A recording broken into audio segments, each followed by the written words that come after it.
আসসালামু আলাইকুম। একটি গুরুত্বপূর্ণ ভিডিওতে আপনাদের সবাইকে স্বাগত।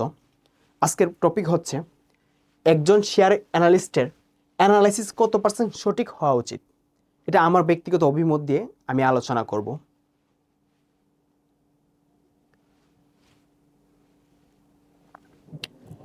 একজন অ্যানালিস্ট বিভিন্ন অ্যানালাইসিস করে থাকে। প্রথম হচ্ছে ইন্ডেক্স অ্যানালাইসিস করে থাকে। তার risk ratio analysis, risk ratio ব্যাপারটা কি আগে বলে নিই।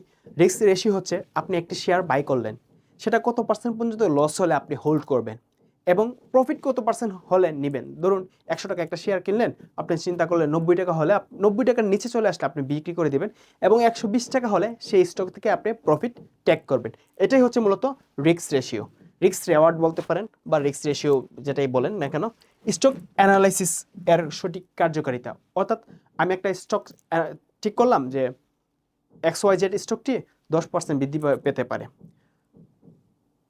জেড শেয়ারটি 2% বৃদ্ধি পেতে পারে।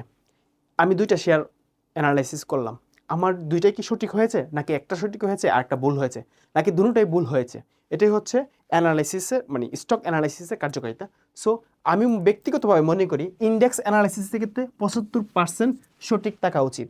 অর্থাৎ আমি যদি 100টা অ্যানালাইসিস দিই ইন্ডেক্সের, মানে এক বছরে 100টা অ্যানালাইসিস দিই যে আজকে কমবে বাড়বে, এরকম করে 100টা যদি অ্যানালাইসিস দিই, তার মধ্যে যদি 75% যদি আমি সঠিক থাকি, তাহলে একজন অ্যানালিস্টের জন্য ভালো আমার দৃষ্টিকোণ থেকে।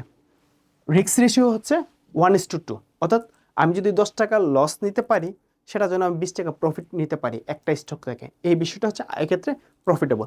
আর স্টকের ক্ষেত্রে সেটা হবে 50%, অর্থাৎ রিস্ক রেশিও 1:2 থাকলে এবং 50% আপনি যদি লসও করেন এবং 50টি ট্রেডে আপনি যদি প্রফিটও করেন, ওভারঅল আপনি প্রফিটে থাকবেন। এইটাই হচ্ছে একজন দক্ষ অ্যানালিস্টের এইসব গুণাবলী থাকা উচিত। তার থেকে যত বেশি ভালো থাকবে, সে তত নিজেদেরকে এবং নিজের ক্লায়েন্টদেরকে প্রফিটেবল করে তুলতে পারবে। আপনারা জানান আরও এই বিষয়ে বিস্তারিত জানতে চান কিনা, কমেন্ট করে জানাবেন। ধন্যবাদ।